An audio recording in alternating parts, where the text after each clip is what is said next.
অবশেষে সব জল্পনার অবসান। বিচারপতির কার্যকালের মেয়াদ শেষের আগেই অবসর গ্রহণ করার ঘোষণা করে দিলেন কলকাতা হাইকোর্টের বিচারপতি জাস্টিস অভিজিৎ গাঙ্গুলি।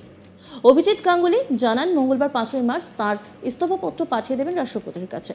তার মতে সোমবার 4 মার্চ সামান্য কাজ করবেন বিচারপতি হিসেবে, সেটুকু করেই থেমে যেতে চান তিনি, যাতে কেউ বলতে না পারেন কোনো সিদ্ধান্ত একপেশে হয়েছে। সোমবার কতগুলি মামলা আছে সেগুলি ছেড়ে দেব, খালি এটুকুই করব, তারপর প্রধান বিচারপতিকে মৌখিকভাবে জানিয়ে দেব। মঙ্গলবার ভারতের রাষ্ট্রপতিকে পদত্যাগপত্র পাঠিয়ে দেব। মঙ্গলবার আপনাদের সব প্রশ্নের উত্তর দেব। কি বলছেন তিনি, শোনাবো আপনাদের। আমি আপনাদেরকে যেটা আজকে বলতে চাই সেটা হচ্ছে যে আমি বিচারপতির পদ থেকে মঙ্গলবার পদত্যাগ করব, এক নম্বর। দ্বিতীয় হচ্ছে আগামীকাল বিচারপতি হিসেবে আমার শেষ দিন, সেদিন আমি কোনো বিচারের কাজ করব না, শুধু কতকগুলো মামলা হার্ট হয়ে আছে যেগুলো আমাকে রিলিজ করতে হবে আমার লিস্ট থেকে। কোনো অ্যাডজুডিকেশন নয়, অ্যাডজুডিকেশন আমি গত 7 দিন ধরেও করিনি, কারণ আমি ব্যক্তিগত কারণে ছুটিতে ছিলাম। তো কালকেও কোনো অ্যাডজুডিকেশন করবো না, শুধু মামলাগুলো আমার লিস্টের বাইরে করে দেবো।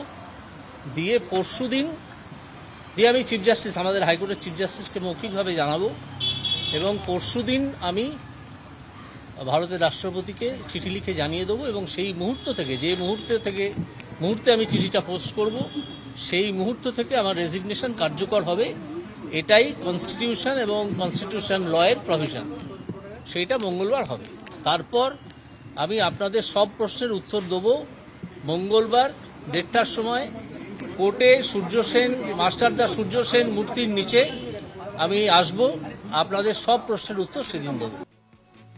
রাজ্যে নিয়োগ দুর্নীতি মামলায় যার একের পর এক সাহসী রায় কার্যত বেপাকে পড়তে হয় রাজ্যের বর্তমান শাসক দল তৃণমূল কংগ্রেসকে। মূলত তার নির্দেশেই কেন্দ্রীয় তদন্তকারী সংস্থা ইডি সিবিআই রাজ্যের নিয়োগ দুর্নীতির তদন্তে নামে। যদিও রাজ্য প্রশাসন ও শাসক দল তৃণমূলের বিরুদ্ধে একের পর এক কটাক্ষ করেছেন অভিজিৎ গঙ্গোপাধ্যায়, তার নিশানায় ছিলেন তৃণমূলের সাধারণ সম্পাদক অভিষেক বন্দ্যোপাধ্যায়। 5ই জানুয়ারি বেশ কিছু দুর্নীতি মামলা সন্দেশখালীতে শেখ শাহজাহানের বাড়িতে অভিযানে গিয়ে আক্রান্ত হন ইডি অফিসাররা। জখম অফিসারদের দেখতে তিনি হাসপাতালেও যান।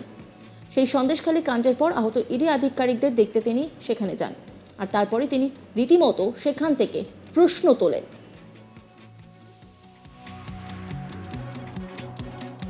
এ নিয়ে তিনি কি বলেছেন শোনাবো আপনাদের। গুরুতর আহত, দুজনের মাথায় ভয়ঙ্কর চোট, অনেকগুলো স্টিচ হয়েছে। একজন আইসিইউতে আছেন, দুজন কেবিনে আছেন। তাদেরকে ঘিরে ধরে কিছু লোক বাইকে করে এসে একেবারে পরিকল্পনা করে মেরেছে। আমি এসেছি একটা হিউম্যানিটেরিয়ান গ্রাউন্ডে এই কারণে যে প্রথমে আমার কোর্ট থেকেই আদেশ দেওয়া হয়েছিল যাতে সিবিআই এবং ইডি একসঙ্গে যে এডুকেশন অ্যাপয়েন্টমেন্ট স্ক্যাম হয়েছে সেটার তদন্ত। এখন যেটা দেখা যাচ্ছে যে বিভিন্ন তদন্তে যাতে অগ্রগতি না হয় তার জন্যে বহু মামলা রাজ্য সরকার সুপ্রিম কোর্টে ফাইল করেছে। বহু মামলা, কথায় কথায় সুপ্রিম কোর্টে মামলা ফাইল করা হয়, সে অধিকার রাজ্য সরকারের আছে, যে কোনো লোকেরই আছে। কিন্তু প্রশ্নটা হচ্ছে যে যদি কেউ মনে করেন যে কোনো দুর্নীতি হয়নি,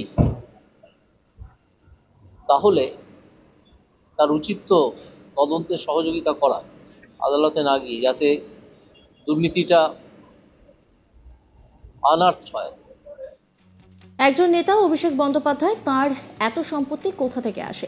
এদিন তিনি আরও বলেন, তিনি কি একটা পিটিশন দিয়ে ঘোষণা করবেন, হলফনামা তৈরি করে সোশ্যাল মিডিয়া কি পোস্ট করবেন তার সম্পত্তি কত? যদি তিনি করেন তাহলে অন্যান্য নেতারা যারা আছেন, যেমন মীনাক্ষী মুখোপাধ্যায় বা অন্য যারা আছেন, তাদের কাছেও একই অনুরোধ রাখবেন। সেই কথাও তিনি বলেছেন। তিনি কি বলেছেন শোনাবো আপনাদের। একজন নেতা অভিষেক বন্দ্যোপাধ্যায়, তার এত সম্পত্তি কোথা থেকে আসে? তিনি কি একটা এফিডেভিট অফ অ্যাসেটস দিয়ে ডিক্লেয়ার করবেন? এফিডেভিট তৈরি করে সোশ্যাল মিডিয়াতে কি পোস্ট করবেন যে তার এফিডেভিট অ্যাসেটস কত? সেটা করতে পারবেন?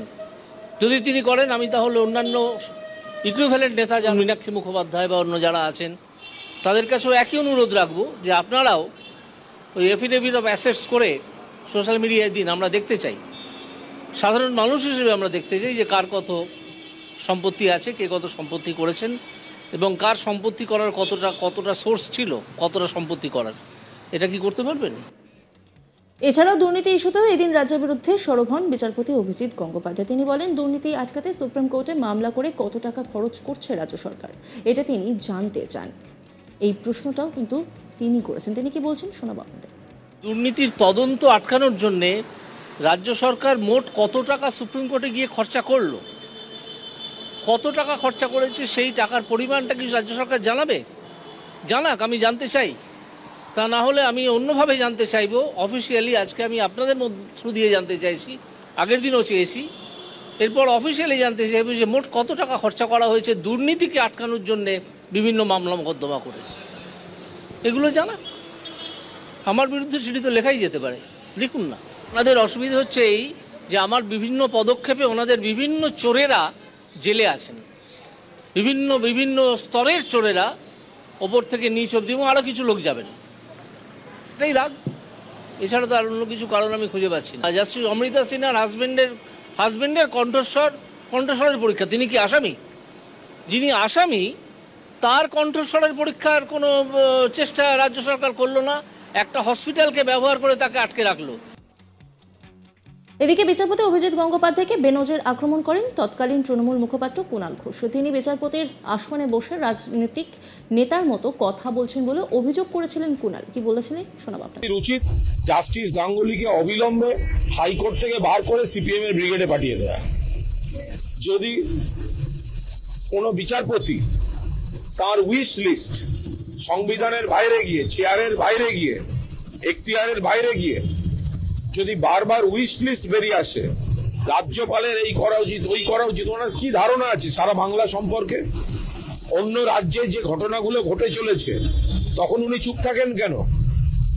উনি মনে প্রাণে সিপিএম এর বা বিরোধীদের বা বিজেপি, সিপিএম, মানে যারা তৃণমূলের বিরোধী, উনি তাদের হাওয়া দিচ্ছেন ধারাবাহিকভাবে। এই কারণেই, এই মন্তব্যগুলির কারণেই ঘটনাগুলো ঘটে চলেছে। অন্যান্য খবরের আপডেটের জন্য অবশ্যই নজর রাখুন আজ তাক বাংলার ইউটিউব স্ট্রিমিংয়ে।